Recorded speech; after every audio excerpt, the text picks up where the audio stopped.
Buenas tardes, bienvenidos a este programa que hemos dado en titular, sí, el valor de las palabras, porque las palabras tienen su contenido, las palabras tienen su continente, como me gusta decirles. Las palabras pueden acariciar o pueden matar, pero lo más importante es que las palabras tienen su valor. Y cuando las palabras tienen su valor, podemos transformarnos. Cuando las palabras tienen su valor, tienen como en el formato televisivo está pasando, que es el darse la mano. Antes bastaba con el darnos la mano. Y en este darnos la mano constituía el emblema de todo. Ahora tenemos que fijarnos en la letra chica de los contratos, en la letra chica de los contratos de la vida, que van más allá de lo que es laboral. Las palabras tienen un sentido también. Las palabras, un sentido que es a uno mismo, por un lado, porque hay un sentido que es lo que nos decimos a nosotros mismos, y también lo que le decimos al otro, porque las palabras tienen un propósito, las palabras tienen una meta, las palabras van dirigidas, los discursos van dirigidos, y los oyentes, en algunos casos, también van dirigidos. No es el nuestro, porque el nuestro no tiene ningún tipo de ordenamiento, solo el de pensar juntos, solo el de dialogar juntos. Y si dialogamos y pensamos juntos, le damos valor. Y si le damos valor a la palabra que tenemos con vos. Buenas tardes, bienvenidos a El Valor de las Palabras. El valor de las palabras. Es revisionismo histórico para analizar el presente y el futuro de nuestras vidas.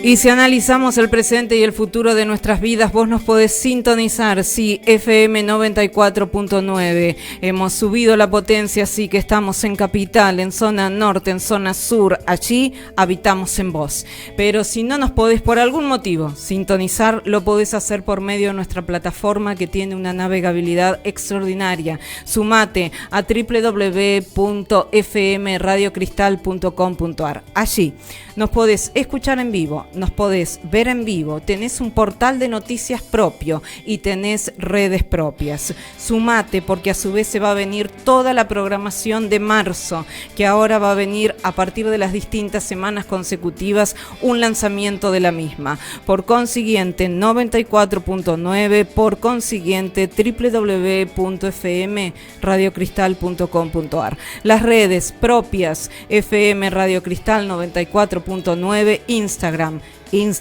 FM Radio Cristal 94.9, Twitter FM-Radio Cristal, Facebook Radio Cristal, y si no, tenés la gran posibilidad del canal de YouTube. A la tardecita, noche, se suben todos los programas. Si ahora no nos podés ver, si ahora no nos podés escuchar en vivo, lo podés hacer a la tardecita, noche, a través de la plataforma del canal de YouTube. Y a partir de ahí colocás en la lupita Radio Cristal 94.9 y vas a ver todos nuestros programas. Radio Cristal 94.9. Dicho todo esto, hecha la apertura, te digo nuevamente buenas tardes, bienvenidos a El Valor de las Palabras.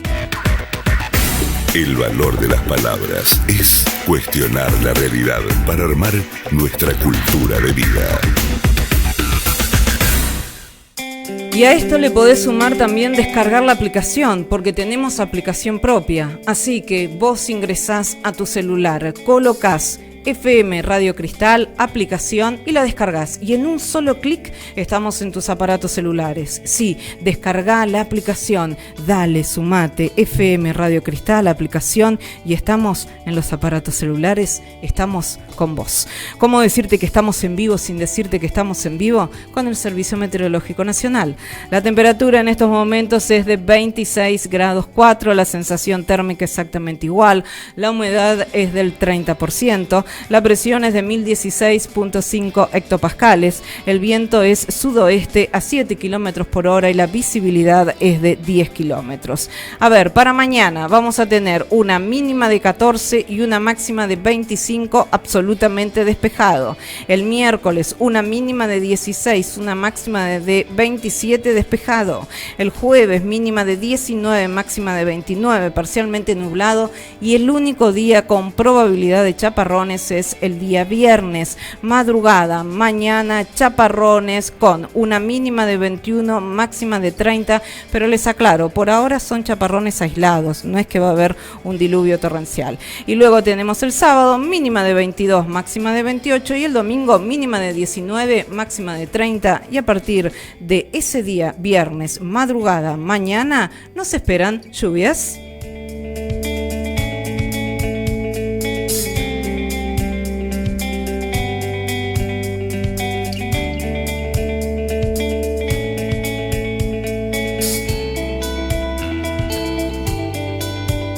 Y ahora ya estoy con él, con mi co-conductor, y si hablamos de él es escritor, periodista, analista internacional, antropólogo e historiador, José Luis Pepe Muñoz Aspiri. Hola Pepe, ¿cómo estás? ¿Cómo estás, Alejandra? Acá riéndome con nuestro invitado verdaderamente de lujo de hoy, por tu presentación, y bueno, veo que nos espera una linda semana.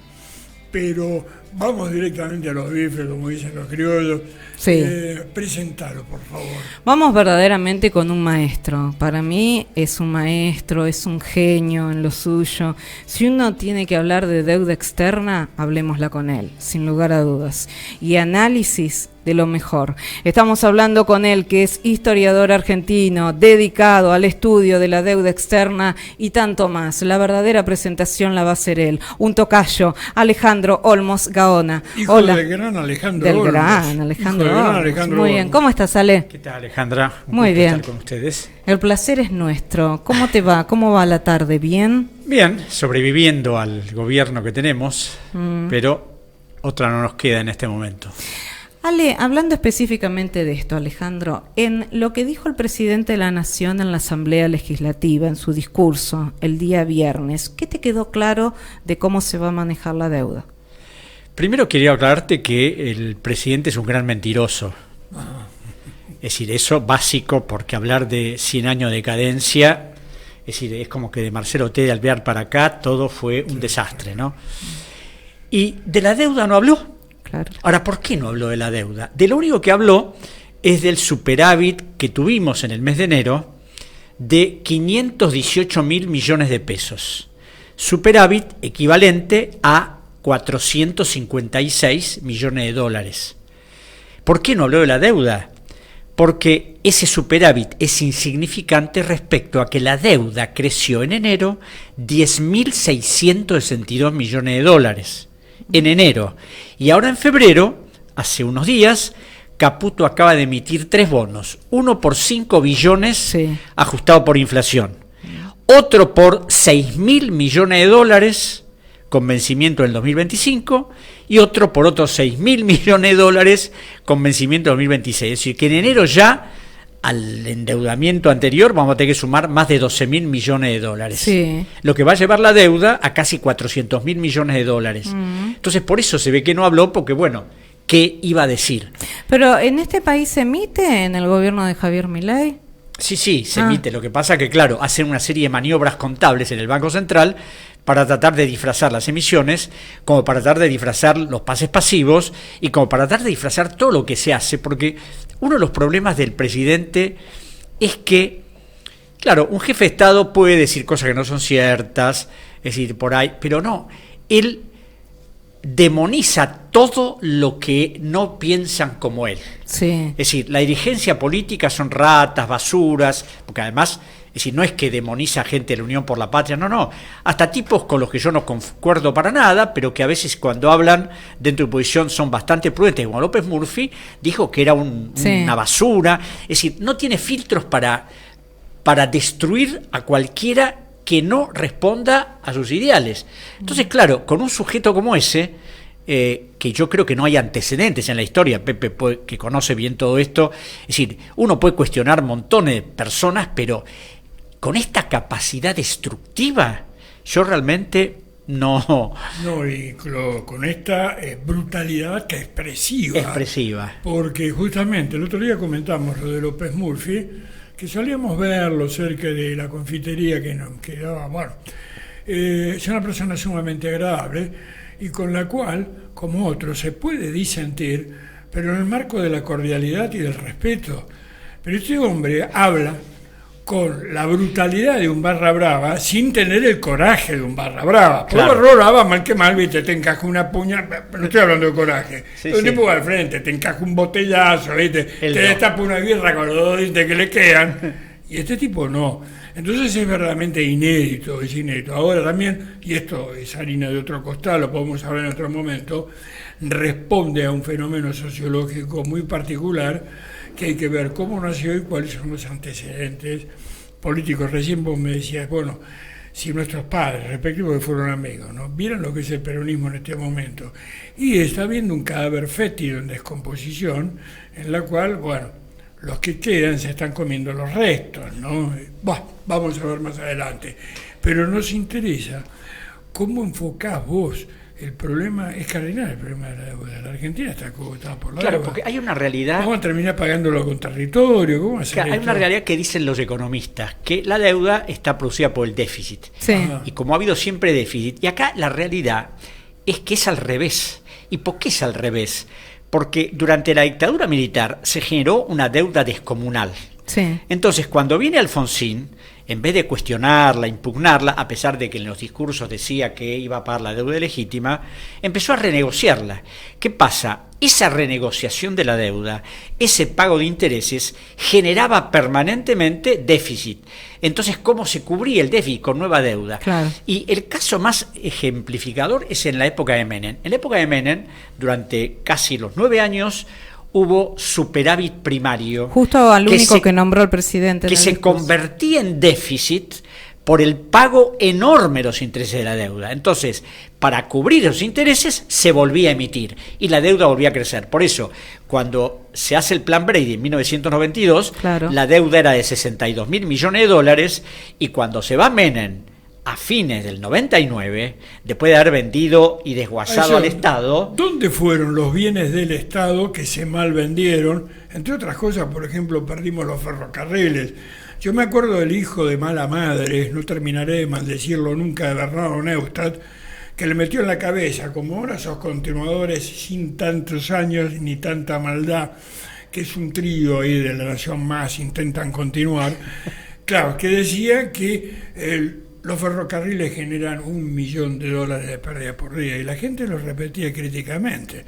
Entonces, bueno, Macanudo, ¿y el transporte con qué lo hacemos? Va a costar el triple con los camiones y con todo esto. Y los ferrocarriles dan pérdidas hasta en Japón. Pero, Claro, y por otro bueno, lado... pero eso, por un lado, ¿no? Menos mal que no rematamos la energía atómica. Pero todos los bienes del país se Sí, rifó. YPF fundamentalmente. ¿Cómo? YPF fundamentalmente. YPF, Entonces, ¿qué pasa? Después de haber desguazado todo eso, la deuda creció a 140 y tantos mil millones de dólares. Y así ¿Y siguió. el dinero dónde fue el desguace? Eso es lo que te estaba preguntando. ¿Qué se hizo? O sea, ¿se pagaron la deuda o se lo repartieron? No, primero se pagó deuda, pero también habrá habido una enorme repartija, porque cuando uno analiza las cuentas públicas te das cuenta que, Sí. es decir, hay plata que no se sabe dónde fue. Ahí Y está. uno de los problemas, que yo lo señalaba en una especie de video que puse en TikTok hoy, es cuando el presidente miente. Para mí, uno de los paradigmas de lo que ha sido el criterio de desarrollo de Argentina ha sido YPF, porque YPF fue constituida por un préstamo, una contribución de 8 millones de pesos en varios años que dio Roque Sáenz Peña cuando era presidente de la República. Sí. Con esos 8 millones, YPF se convirtió en 1932-34 en una de las petroleras más importantes del mundo. Pero claro, no solo generaba riquezas, no solo contribuía a darle dinero al Estado, no recibía dinero del Estado, sino que además desarrolló pueblos, ciudades, construyó escuelas, hospitales, o sea, hizo una labor portentosa. Por eso cuando veo que este tipo quiere privatizar absolutamente todo, vender todo, entonces digo, ¿a dónde vamos? Es decir, él habla de la destrucción de la Argentina. Yo creo que él es el que quiere destruir a la Argentina, pero no él de alguna manera es el mascarón de proa de un grupo de sectores concentrados del poder que lo están utilizando para poder hacer lo que quieren. Vos estás hablando del sistema financiero. Exactamente, el sistema financiero y de los grandes grupos empresarios. Mira, te voy a dar un ejemplo que para mí es clave. Que no tienen patria. Él mismo dijo, este país de mierda, está filmado, lo pasan bastante de ellos. Este país de mierda, la única solución es esa, etcétera, etcétera. Bueno, es el caso de Caputo y de estos tipos, vuelvo a repetirme metáfora, que no llevan una escarapela, pero sí llevan un código de barras en la muñeca, para ponerlo en cualquier lado, porque son apátridas. Es decir, el propio Macri dijo, yo no entiendo la cuestión de soberanía, si a este país le sobra territorio. Entonces estamos constituidos por una serie de gente, algunos que se disfrazan como Milei. Milei no llega a esto, ¿no? Pero uno muy importante que utiliza una barba que ni siquiera la tenía Charlton Heston en los 10 mandamientos, y todo un grupito que lo rodea, que claro, esto es ni siquiera es una colonia no puede dar pérdidas, es otro lugar más que tienen dentro. No voy a caer en un imperio mundial de las finanzas, pero digamos que el mapa mundial está constituido así. Ahora la pregunta, Alejandro, es, el sistema financiero colocó a Javier Milei. Javier Milei está respondiendo al mismo. La pregunta es, ¿y a Massa en su momento no lo colocó el sistema financiero? Claro. Y también al ex ministro de Economía anterior a Massa, Guzmán, no lo colocó el sistema financiero. A Macri y a no otros, lo colocó el sistema financiero. Un ejemplo del que tampoco nadie habla. Cuando se fue la dictadura militar, dejó una deuda descomunal y casi la mitad de la deuda era deuda de empresas privadas. Unas que ya no existen más y otras que siguen estando, como Techín, papel prensa, celulosa, Asindar. Deuda que fue estatizada por Cavallo. Claro. ¿Qué pasa?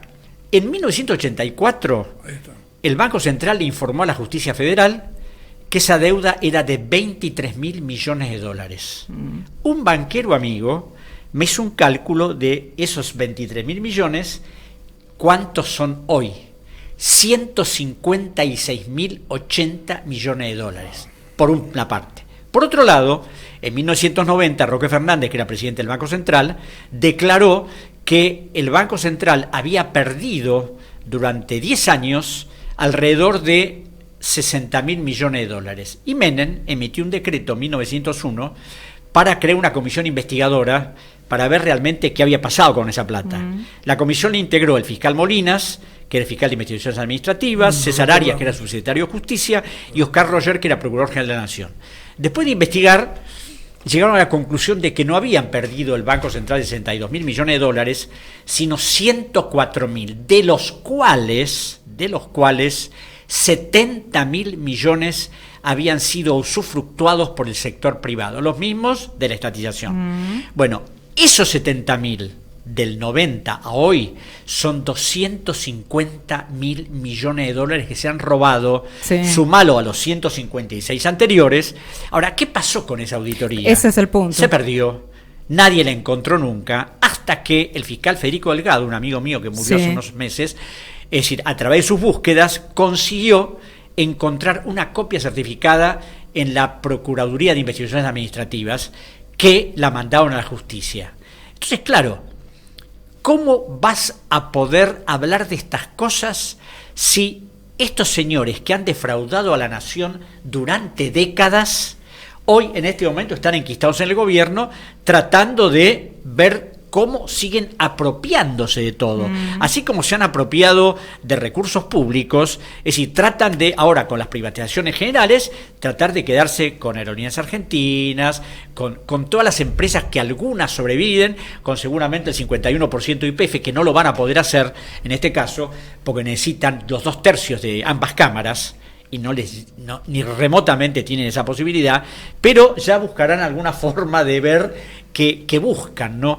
Entonces, eso es lo grave, que no estamos en manos de un señor que tiene ideas que uno puede cuestionar. No, estamos en manos de los que siempre han saqueado a la Argentina durante años, y con un presidente que miente, que nadie... Porque una de las cosas que me llamó la atención el otro día... Vos hablaste desde que empezaste de la mentira. Claro. ¿Cuáles son los ejes de la mentira para vos? Bueno, uno de los principales ejes es que iba a destruir a la casta, que era la que iba a pagar las consecuencias. Sí. Y aquí los que pagaron las consecuencias son los jubilados, los asalariados, es decir, los sectores productivos. Las pymes han caído un 30%, la capacidad industrial sigue cayendo, Asindar ha tenido que suspender su producción por 30 días, porque claro, es decir, uno recorre los comercios y te preguntás, yo que voy al supermercado, sí, no ve gente como había en otro momento, porque la capacidad adquisitiva de la gente cada vez disminuye.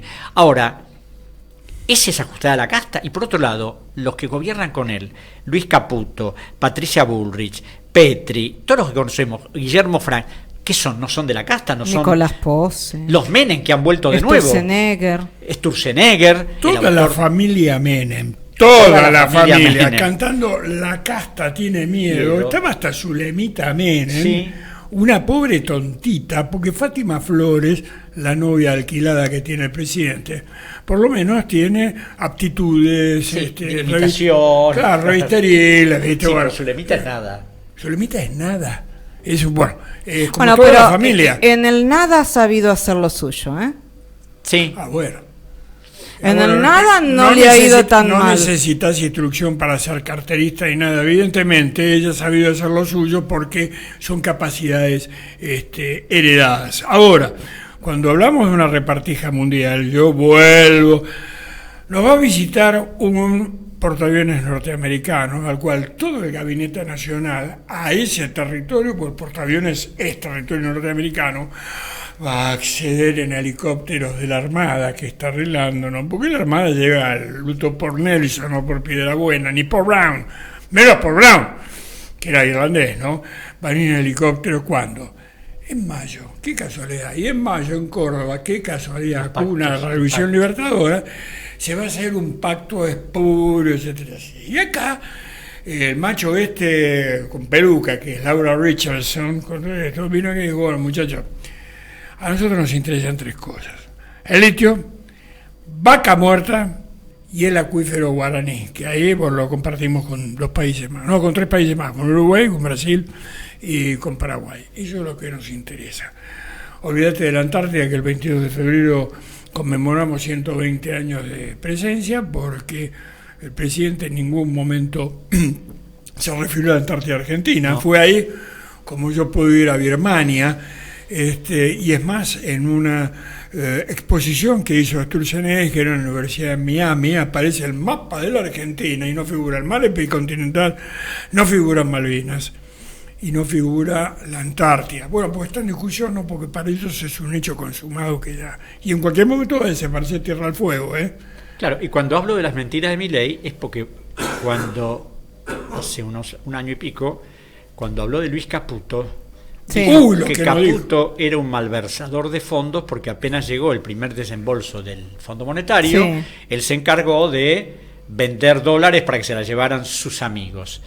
Y hoy es su ministro de Economía, que además los antecedentes de Caputo no fueron puestos en evidencia por la ultraizquierda, por el peronismo, sino por 2 periodistas, uno de La Nación, sí, Hugo Alconada-Moon, sí, y Emilia Delfino de Perfil. Sí, como son, sí, miembros de un consorcio internacional de periodistas, a través de informes de la SEC, demostraron que tenía empresas offshore, sí, sí, que una de sus empresas había comprado parte del bono a 100 años que le emitió en junio del 2017, y me acuerdo que cuando fue al Congreso a dar explicaciones, la única vez que lo citaron, y empezó a hablar vaguedades y generalidades, cuando Pino Solanas tenía una carpeta con todas las copias de la documentación que yo le había dado y que a mí me las había mandado Emilia Delfino, sí, ahí cuando se ve que se le veía venir algo que no iba a poder refutar, se produjo un escándalo, le mandó una nota, sí, a Gabriela Cerruti, bueno, y nunca más volvió, ¿no? Ahora, tenemos un ministro que es un endeudador serial. El coministro, primero, una de las cosas que me llamó la atención siempre de Caputo es que cuando era secretario de Finanzas de la Nación, cuando va el primer proyecto de ley de Macri para pagarle a los buitres, él, en una hoja de agenda de unos abogados norteamericanos que la arrancaron, porque abajo ves el membrete, el estudio de abogados, él a mano escribió un reconocimiento de deuda de 842 millones de dólares a un fondo buitre. Sí. Después empezó a emitir bonos. Después nos encajó el bono a 100 años y culminó firmando el stand-by con el Fondo Monetario en el 2018 como presidente del Banco Central. Es que para ellos trabaja, y es lo que dijo el propio Guillermo Moreno, diciendo no es un economista, con esas exageraciones propias de Moreno, que algunas veces son graciosas, no sabe diferenciar un remito de una factura, lo que es un timbero. Claro. Entonces no tiene nacionalidad. Entonces, bueno, ¿cuánto me pasás esto? No, Fíjate vos qué interesante también. Hay un personaje bastante mediático, yo no sé si decirle periodista, que es Santiago Cunio, y sin embargo él dijo que Milei le confesó, bueno, yo hice unos mangos como no me alcanzaba la guita para dar de comer a los perros, con los narcos. Lo mismo con un rentista agrario, que cómo será de hábil como economista, que le hackearon la cuenta desde un penal, con un celular, desde el pabellón de un penal, luego, como dicen los muchachos ahí, en el lenguaje presidiario, lo bolsiquearon, le vaciaron toda la cuenta, que ese señor es que no existe. Bueno, esos tipos justamente también, Per se maniobraba en el avión de un narco que en este momento está preso en Estados Unidos. Sobre eso no dicen una palabra, y si a vos te llegan a decir, no que necesitas narco, sino que te fumaste un porro, lo mismo que a mí, o armamos un escándalo fenomenal. Ellos silencio absoluto. Alejandro, a nivel de los ministros de Economía grandes endeudadores de nuestro país a lo largo de la historia, ¿cuál sería tu ranking? Cavallo. Sin lugar a dudas. El primero. Ahora, hay otra cosa importante que la que tampoco se habla, y es que durante la gestión de Macri, que la deuda creció más de 100.000 millones de dólares, todo lo que se emitió fue autorizado por el Congreso, donde Macri no tenía mayoría. Es decir, acá hay responsabilidades compartidas entre los ministros endeudadores y los que, por supuesto, han autorizado esa emisión. En la época de Cavallo no había una ley, él la hizo sancionar, la Ley de Administración Financiera, que fijaba un determinado límite para endeudar al país. Pero de todas maneras, siempre es como que el Poder Legislativo, en vez de cuestionar, impugnar, discutir, no, es decir, autorizaban. Lo han hecho siempre. Entonces, cuando uno ve estas parcelaciones de fulanito, menganito, no señores, acá tienen que ser responsables todos de lo que hicieron, ¿no es cierto? Es decir, ahora, en relación a esto y al ranking, Cavallo, uno de ellos, luego... Bueno, Martínez de Oz, sí. Daniel Marx, Bien. Ahí tenés otra figura, Daniel Marx. Daniel Marx entró a la función pública en 1985 como director del Banco Central. De bajo perfil, Claro, y con un bajo apellido, Muy bajo perfil, perfil. un apellido que... Manejó el sector externo desde el 85 en adelante, hasta que cuando viene el gobierno de Menem, Cavallo lo nombra viceministro de Economía para seguir negociando con los acreedores. Y ahí es uno de los que colabora para instrumentar el plan Brady. Sí. Claro, fue tan bien la instrumentación que hicieron, sí, que se fue a trabajar con Brady a Estados Unidos. Claro. Y después volvió en la época de Fernando de la Rúa y fue viceministro de José Luis Machinea, sí, de Ricardo López Murphy, sí, y de nuevo de Domingo Cavallo. Es decir, personas que están, claro, ¿a qué responden? Ya sabemos, están siempre ubicadas en el lugar justo, no para defender a la Argentina, sino para defender los negocios de las personas que ellos representan. ¿Y qué opinás de como los el propio Lucas Lash, que fue, Sí. vicepresidente de Banco con Sturzenegger, y que no era en Twitter, porque cuidado que está el chiste y la relación con el inconsciente, ¿no? Pensando que estaba haciendo una ironía y un sarcasmo, y dice, si fuera por mí, aparte de la Antártida y las Falkland, yo le daría a England también, Tierra del Fuego, porque es un enclave, claro, que era una cuestión como las ciudades artificiales que no eran artificiales, que hacía la Unión Soviética cuando existía en Siberia, pero era justamente marcar el camino al transiberiano para llegar a los puertos cálidos de Vladivostok. Entonces nosotros sí pusimos industrias en Tierra del Fuego, que tenía un sentido, era poblar la Tierra del Fuego, tenía un sentido geopolítico, claro. Pero ellos no creen en la industria, porque ellos en el fondo son rentistas agrarios. Es más, si fuera por ellos, tampoco creerían en la agricultura, porque la agricultura significa un tractor, ya es industria, es metal mecánica, y es agacharse, es tirarte, después de jugar un partido de tenis, en la casona, todo esto, y ver cómo están cogiendo la vaca con los toros.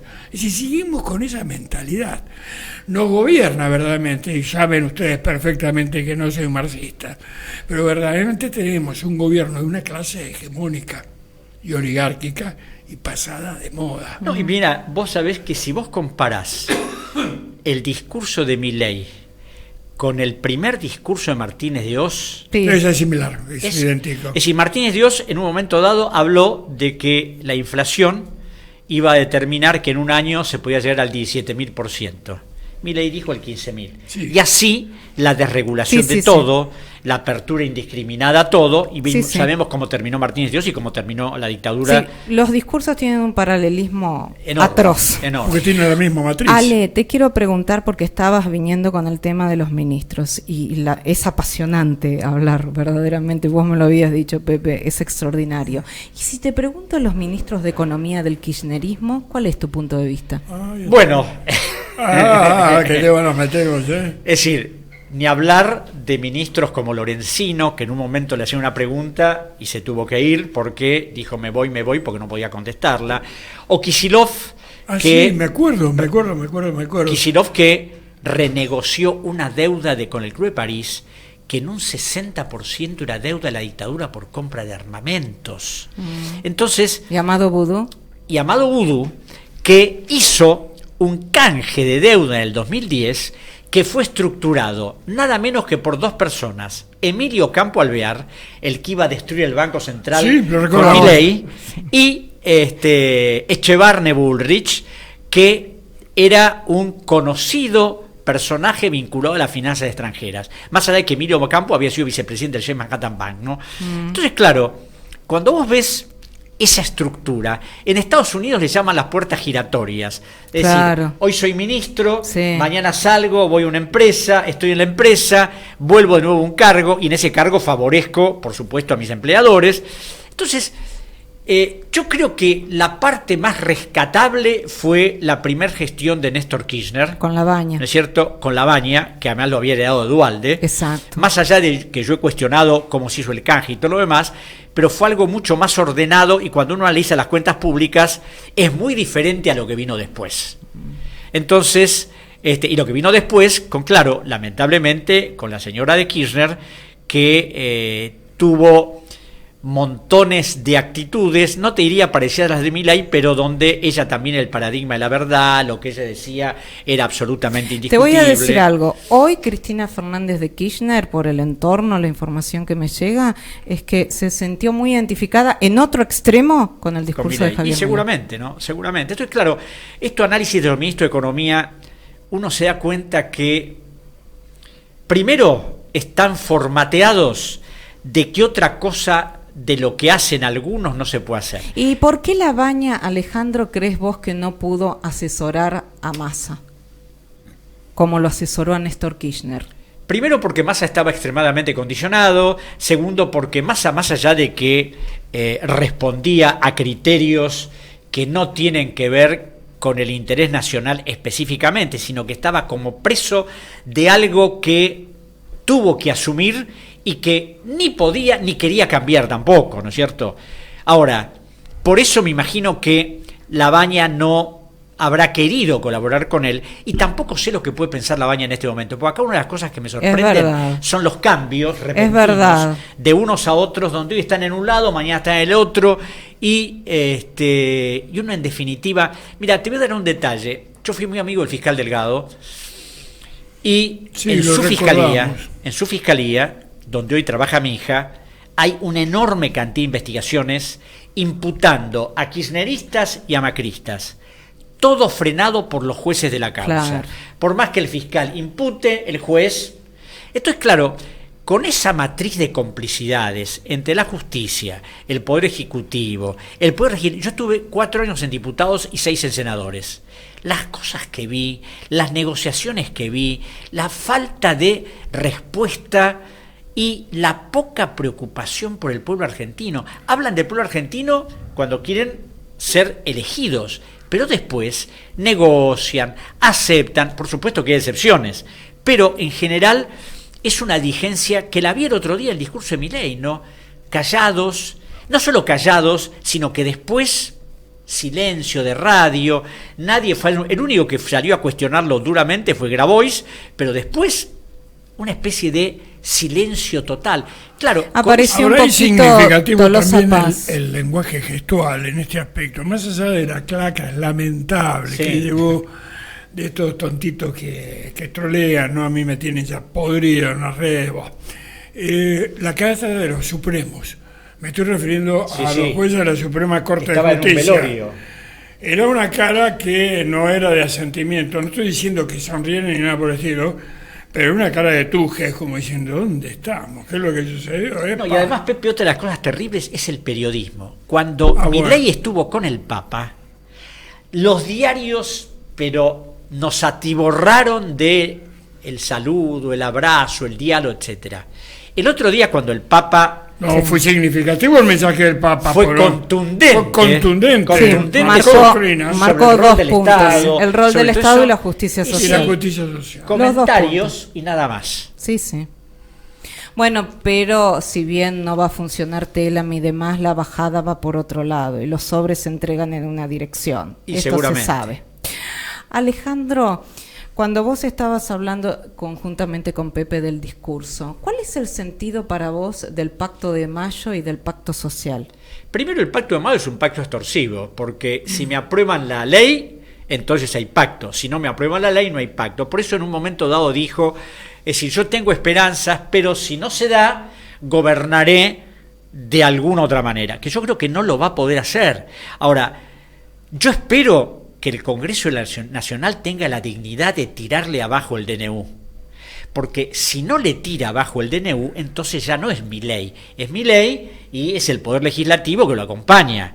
Y también hay que ver qué resolución toma el Poder Judicial, porque el Poder Judicial es el último intérprete de la Constitución y el Poder Judicial puede fulminar el DNU.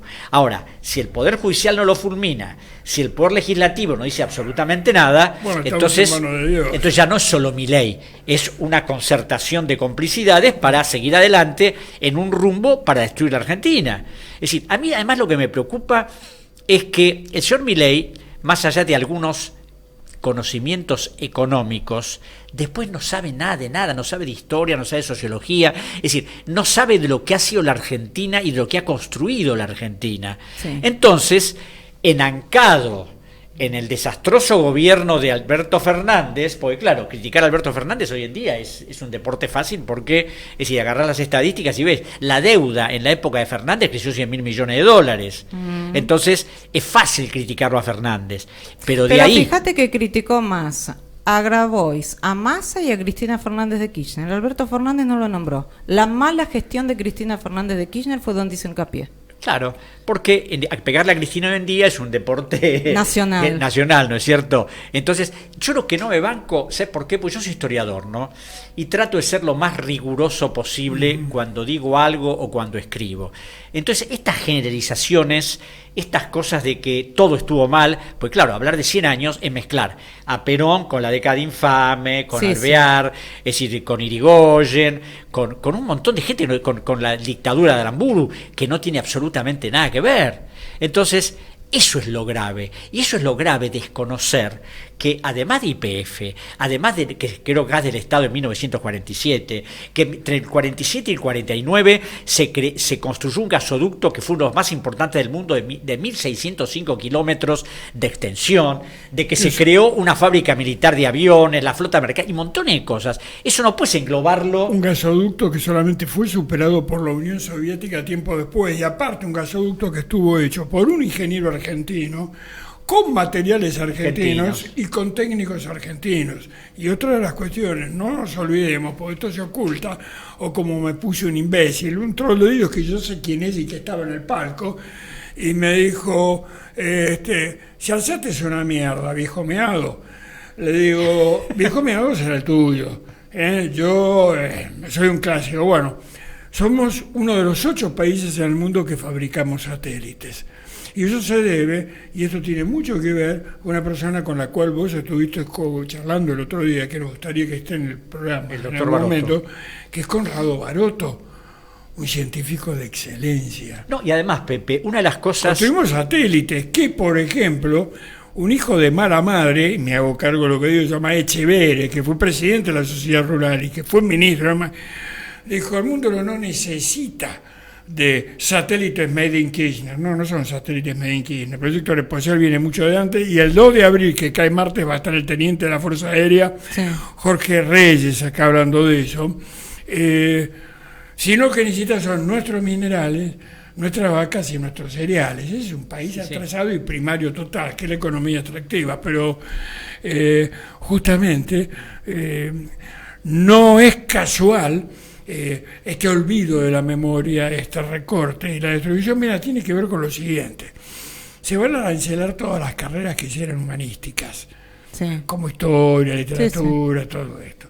Lo que no sabe Milei no se lo vas a poder meter en la cabeza, ni a él, ni a las chicas bien sí, diseñadas que lo acompañan, que parecen una forma sencilla, son bastante lindas, pero que la economía es una ciencia social, y eso vos lo sabes bien. Por supuesto, además, mira, uno de los eso mejores, lo tenés que dar, uno de los mejores sistemas sanitarios que hubo en la Argentina y que no fue superado fue el de Ramón Carrillo entre 1947 y 1954, cuando se fue del país. Fue copiado hasta por Gran Bretaña. Entonces, claro, cuando vos mezclás todo eso, el problema es que la gente consume lo que le dice el presidente, debidamente repartido por los trolls, todo ese grupo mediático que tiene que amplifica todo, y nadie sale a discutirle.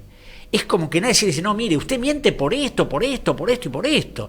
Entonces, eso es lo grave. Y además lo grave es la precariedad del gobierno, donde hay un señor Caputo, Santiago, no el ministro, obviamente, sí, que parece que es la eminencia gris de Milei, que es un tipo de una soberbia absoluta, dicho aún por los propios gobernadores aliados, y donde supone que desde ese circulito íntimo pueden manejar la Argentina como ellos quieren. Ahora, claro, si hay un poder legislativo genuflexo, donde transige ahora con el gobierno para tratar de que el 25 de mayo haya un acuerdo, yo creo que la única solución que queda es que la gente común, el pueblo argentino, empiece a movilizarse para tratar de enfrentar esto, porque no es posible aceptar un gobierno con un proyecto como el que se está instalando.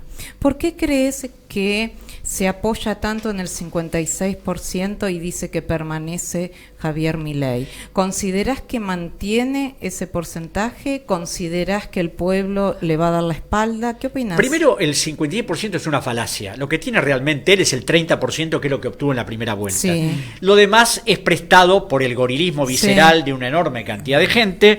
Y por otro lado, si vos analizás el padrón electoral, ¿no es cierto?, los votos en blanco, ahí te das cuenta que ese 56 baja por un lado. Y por otro lado, una cosa es la legitimidad de origen y otra cosa es la legitimidad de ejercicio.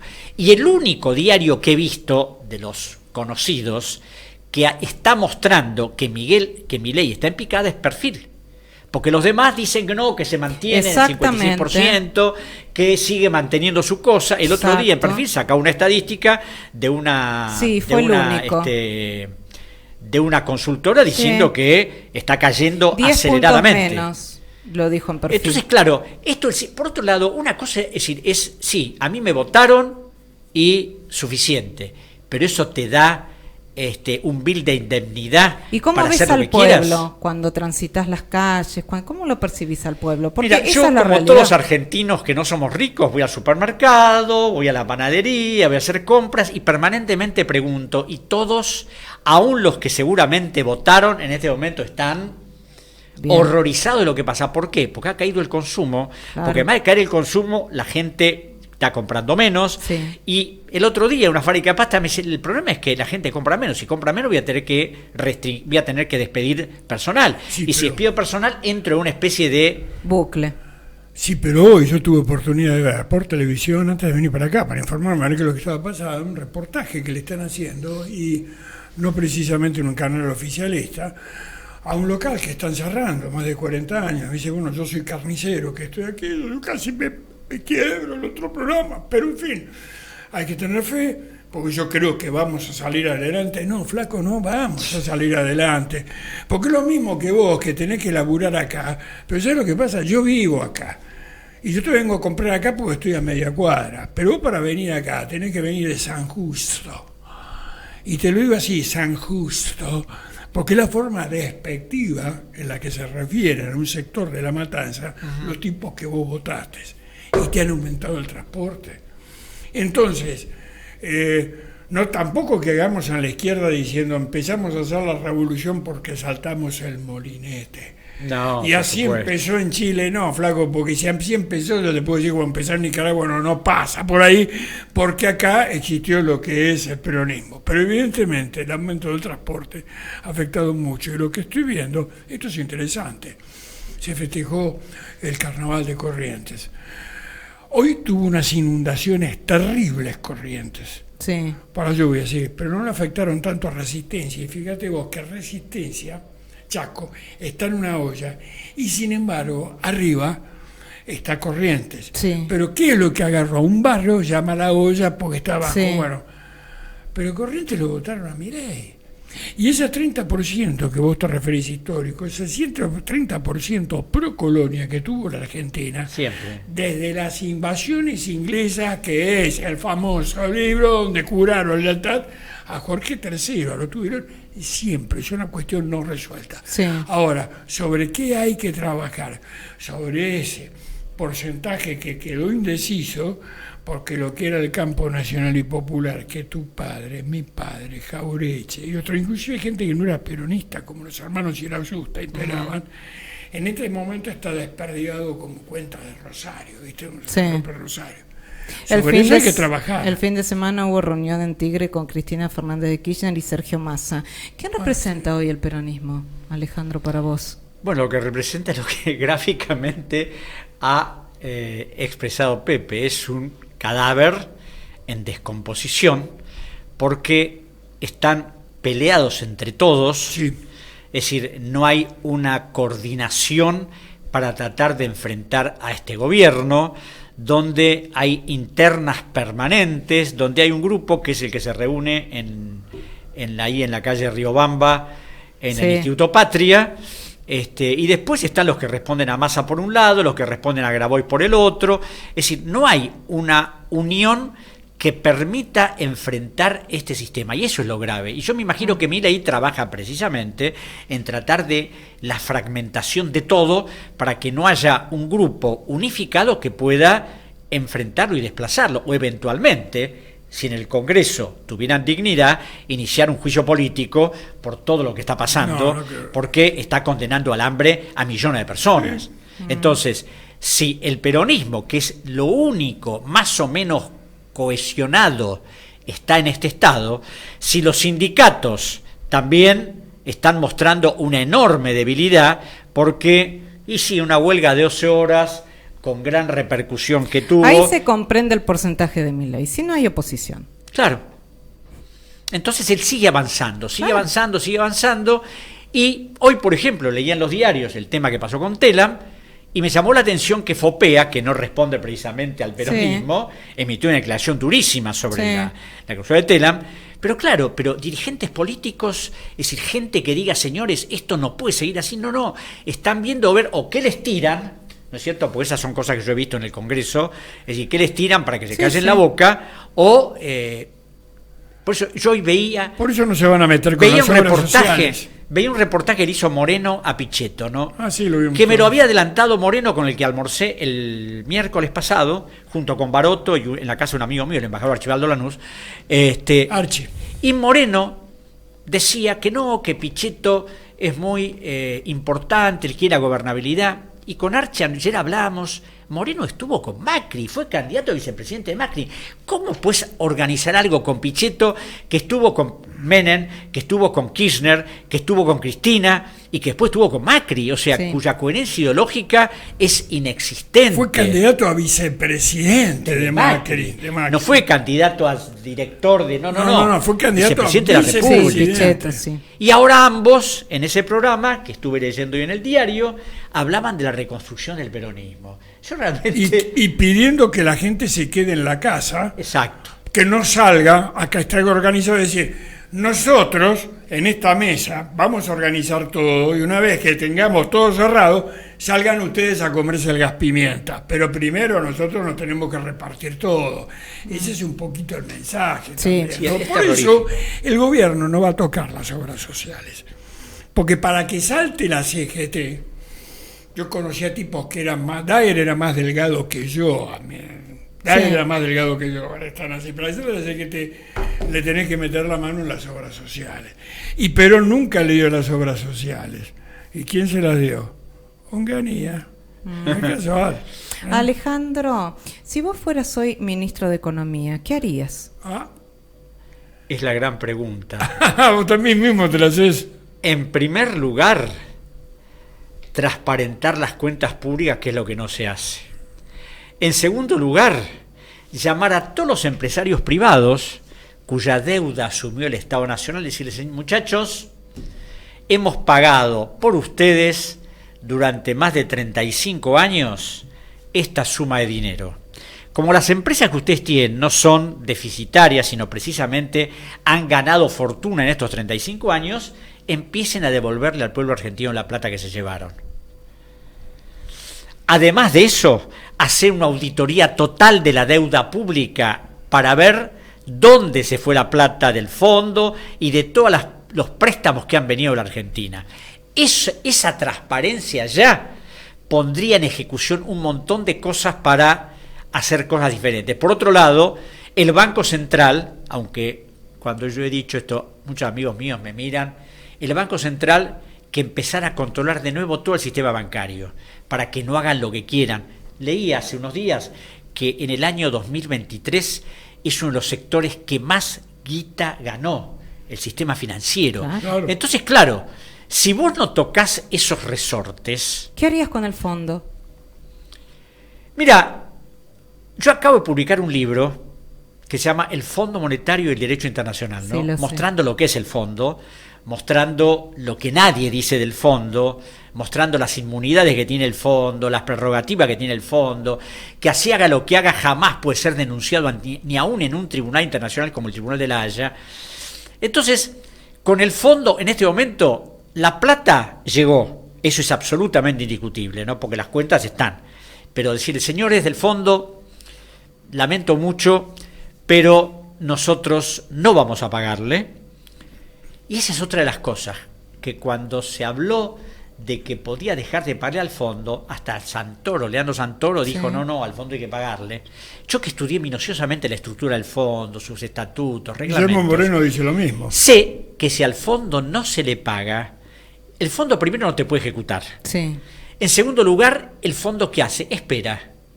Manda negociadores y recién después de 2 o 3 años el fondo lo único que puede hacer es suspenderte y eventualmente echarte del fondo.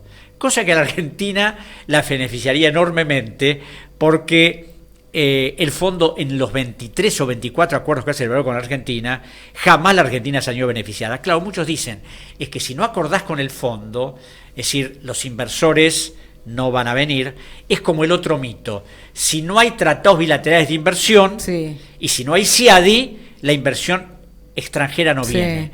Brasil, que ha recibido la mayor inversión extranjera directa, jamás firmó un tratado bilateral de inversión ratificado por el Congreso. Entonces, son ficciones que se tiran para que la gente crea que si no se hacen determinadas cosas y viene la catástrofe. Es lo que Jauretche hablaba de la colonización pedagógica, ¿no?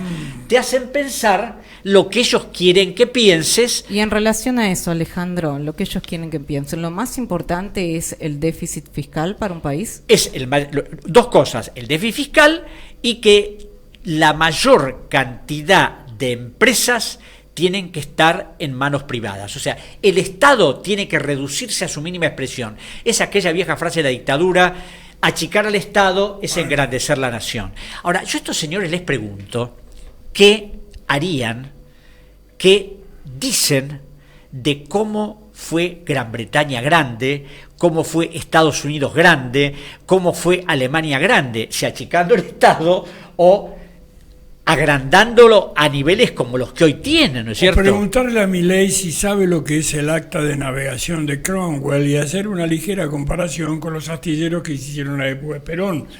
Porque esos 100 años de grandeza, la Argentina, esto lo dijo Perón, importábamos hasta las alfileres, y en 10 años dejamos fabricando aviones, inclusive llegamos a hacer un turborreactor de combate. Y fue en el 55 cuando la Revolución Libertadora nos mete en el Fondo Monetario, exacto, que nosotros no estábamos. Esto es claro. Ale, ¿y cómo sí. terminas con la inflación? La inflación yo diría que es un problema fundamentalmente argentino, ¿no? Porque hay países latinoamericanos que han tenido catástrofes, han tenido problemas y no tienen ni remotamente el índice inflacionario que tenemos nosotros.